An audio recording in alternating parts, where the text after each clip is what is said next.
Iran ইস্যুতে যুদ্ধ থামাতে কূটনৈতিক তৎপরতা জোরদার করছে আঞ্চলিক শক্তিগুলো। তুরস্ক, মিশর ও পাকিস্তানের প্রতিনিধিরা পৃথকভাবে মার্কিন বিশেষ দূত স্টিভ উইটকফ ও ইরানের পররাষ্ট্রমন্ত্রী আব্বাস আরাগচির সঙ্গে বৈঠক করেছেন বলে জানিয়েছে মার্কিন সংবাদ মাধ্যম এক্সিওস। চলমান উত্তেজনা প্রশমনে তুরস্ক, মিশর ও পাকিস্তানের প্রতিনিধিরা পৃথকভাবে যুক্তরাষ্ট্র ও ইরানের সঙ্গে আলোচনা করেছেন বলে জানিয়েছে মার্কিন সংবাদ মাধ্যম এক্সিওস। মার্কিন বিশেষ দূত স্টিভ উইটকফ ও ইরানের পররাষ্ট্রমন্ত্রী আব্বাস আরাগচির সঙ্গে বৈঠক হয় বলে প্রতিবেদন করেছে মার্কিন সংবাদ মাধ্যমটি। যুদ্ধবন্ধ এবং অমীমাংসিত বিষয়গুলোর সমাধান নিয়ে মূলত বৈঠক অনুষ্ঠিত হয়। এদিকে ইরানের বিদ্যুৎ কেন্দ্রগুলোতে হামলা চালানোর ট্রাম্পের হুমকি ভয়াবহ পাল্টা আঘাতের কারণ হতে পারে। এমনকি উপসাগরীয় অঞ্চলে যুক্তরাষ্ট্রের মিত্র দেশগুলো ওই হামলার লক্ষ্যবস্তু হতে পারে বলে সতর্ক বার্তা পেয়েছেন মার্কিন বিশেষ দূত স্টিভ উইটকফ। মধ্যপ্রাচ্যের বেশ কয়েকজন নেতার কাছ থেকে এমন হুঁশিয়ারি পান তিনি। যুদ্ধ বন্ধের শর্ত পাল্টা শর্তে আটকে আছে আমেরিকা ইরান আলোচনা। হরমুজ প্রণালী নিরাপদ করতে 22 দেশের উদ্যোগ। ট্রাম্পের হুমকিতে তেলের দাম আকাশচুম্বী। ইরানের বিদ্যুৎ কেন্দ্রে হামলা হলে আমেরিকান ঘাঁটিও অন্ধকারে ডুবানোর হুমকি। ইরানের পরমাণু স্থাপনায় হামলা নিয়ে শঙ্কিত রাশিয়া। মধ্যপ্রাচ্যের সব পক্ষকে সামরিক অভিযান বন্ধের আহ্বান চায়নার। ইরান যুদ্ধের সবশেষ খবর জানাতে পুরো আয়োজন জুড়ে আপনাদের সাথে আছি আমি ইসরাত মুক্তি। যুদ্ধ বন্ধে শান্তি চুক্তির জন্য তেহরানকে 6টি শর্ত দিয়েছে ওয়াশিংটন। ট্রাম্প প্রশাসনের একাধিক কর্মকর্তাকে উদ্ধৃত করে এই কথা জানিয়েছে আমেরিকার গণমাধ্যম এক্সিওস। তাদের প্রতিবেদনে বলা হয়েছে, ইরানের পরমাণু কার্যক্রম পুরোপুরি বন্ধ এবং আগামী 5 বছর মিসাইল উৎপাদন বন্ধ রাখার মতো শর্ত দিয়েছে আমেরিকা। গণমাধ্যমটি বলছে, এসব শর্ত মেনে তেহরান আলোচনার টেবিলে বসতে রাজি হবে এমন সম্ভাবনা শূন্যের কোটায়। ইরান আমেরিকা যুদ্ধের 3 সপ্তাহ পেরিয়ে এবার আলোচনায় এলো পরবর্তী ধাপ, অর্থাৎ শান্তি আলোচনার সম্ভাবনা। যুদ্ধ অবসানে পর্দার আড়ালে শুরু হয়েছে প্রাথমিক প্রস্তুতি। তবে দুই দেশের পক্ষ থেকে দেওয়া শর্তের পাহাড়ে কূটনৈতিক সমাধানের পথ কতটা মসৃণ হবে তা নিয়ে রয়েছে সংশয়। এক প্রতিবেদনে এমনটাই জানিয়েছে আমেরিকা ভিত্তিক গণমাধ্যম অ্যাক্সিওস। প্রতিবেদনে দাবি করা হয়েছে, শান্তি চুক্তির জন্য ওয়াশিংটন বেশ কিছু কঠোর শর্ত দিয়েছে।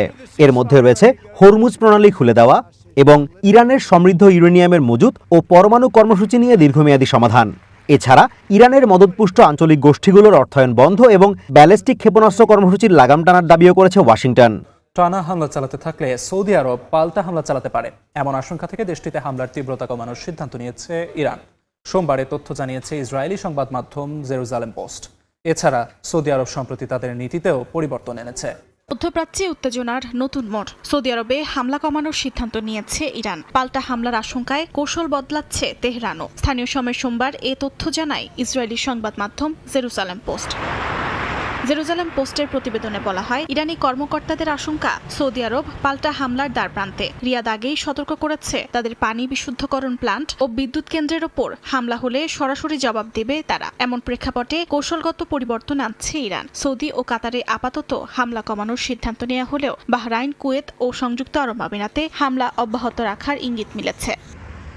একই সঙ্গে সৌদি আরব যুক্তরাষ্ট্রকে তাদের ঘাঁটি ব্যবহারের অনুমোদন দেয়ায় আঞ্চলিক সংঘাত আরও জটিল আকার ধারণ করছে বলে জানায় ইসরায়েলি সংবাদ মাধ্যম জেরুজালেম পোস্ট। গেল 28 ফেব্রুয়ারি যুদ্ধ শুরুর পর থেকে সৌদি আরবকে লক্ষ্য করে প্রায় 430টি মিসাইল ও ড্রোন ছুড়েছে ইরান। এর মধ্যে বেশিরভাগ ড্রোন হামলা রয়েছে সৌদির পূর্বাঞ্চলে, যেখানে দেশটির গুরুত্বপূর্ণ তেল পরিশোধনাগার অবস্থিত। পাশাপাশি সাইবার তেল ক্ষেত্রেও একাধিক হামলার চেষ্টা চালিয়েছে তেহরান। যুদ্ধ শুরুর পর থেকে 130টিরও বেশি মার্কিন সামরিক ড্রোন ধ্বংসের দাবি করেছে ইরান। ইরানের শাহেদ ড্রোন থেকে নকলকৃত মার্কিন লুকাস ড্রোন ধ্বংসের ভিডিও ফুটেজ প্রকাশ করেছে ইরানের রাষ্ট্রীয় গণমাধ্যম ফার্স্ট নিউজ। এরই মধ্যে এই ফুটেজ ছড়িয়ে পড়েছে সামাজিক যোগাযোগ মাধ্যমে। সোমবার মার্কিন সেনাবাহিনীর আরও 2টি ড্রোন ধ্বংসের দাবি করেছে ইরানের বিপ্লবী গার্ড বাহিনী IRGC। তাদের দাবি, সব মিলিয়ে চলমান যুদ্ধে মোট মার্কিন ড্রোন ধ্বংসের সংখ্যা কমপক্ষে 131টি। তবে কি ইরানের অনমনীয় অবস্থানের কারণে কোণঠাসা হয়ে পড়ছেন মার্কিন প্রেসিডেন্ট ডোনাল্ড ট্রাম্প?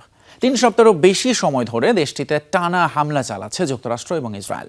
তবে জোরালো পাল্টা জবাবও দিয়ে যাচ্ছে ইরান। পাশাপাশি হরমুজ প্রণালী কার্যত বন্ধ করে দিয়ে বিশ্ব তেলের বাজারে তৈরি করেছে লাগামহীন অস্থিরতা। এমন পরিস্থিতিতে ঘরে বাইরে বেশ চাপেই পড়েছেন মার্কিন প্রেসিডেন্ট। বিশ্লেষকরা বলছেন, এই চাপ সামলাতেই এখন যুদ্ধ বন্ধের পথ খুঁজছেন ট্রাম্প।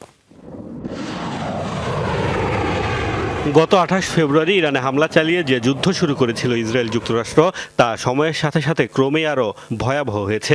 শক্তির ব্যবধান অসম হলেও ইরান এখন পর্যন্ত অদম্য।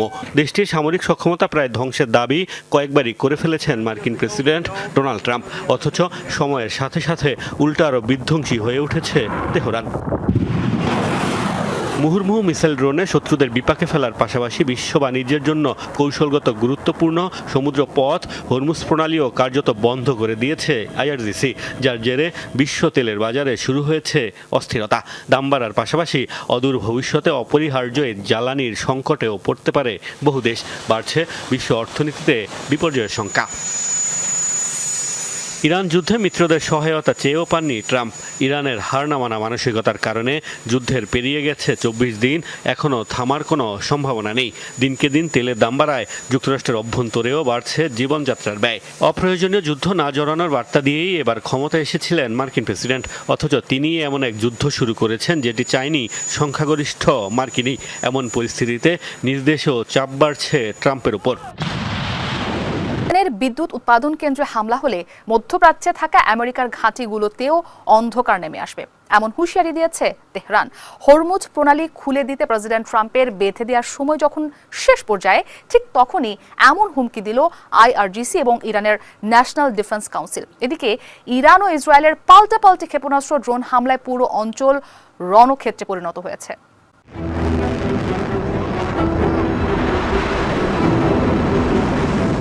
ইরানের বিদ্যুৎ উৎপাদন কেন্দ্রগুলোতে হামলা হলে ঢিলের বদলে পাটকেলের হুঁশিয়ারি দিয়েছে ইরানের রেভলিউশনারি গার্ড কর্পস। সোমবার এক বিবৃতিতে আইআরজিসি জানিয়েছে, এই ধরনের যে কোনো হামলার জবাবে ইসরায়েল এবং মধ্যপ্রাচ্যে আমেরিকান ঘাঁটিগুলোতে যেসব বিদ্যুৎ কেন্দ্র থেকে বিদ্যুৎ সরবরাহ করা হয় সেগুলো ধ্বংস করে দেয়া হবে। ইরানের ন্যাশনাল ডিফেন্স কাউন্সিল জানিয়েছে, ইরানের উপকূল কিংবা কোনো দ্বীপে হামলা হলে পারস্য উপসাগরীয় অঞ্চলের সব জলপথে মাইন বিছিয়ে দেয়া হবে। হরমুজ প্রণালী খুলে দিতে প্রেসিডেন্ট ট্রাম্পের বেঁধে দেওয়ার সময়সীমা যখন শেষ পর্যায়ে, তখনই এমন হুমকি দিল তেহরান।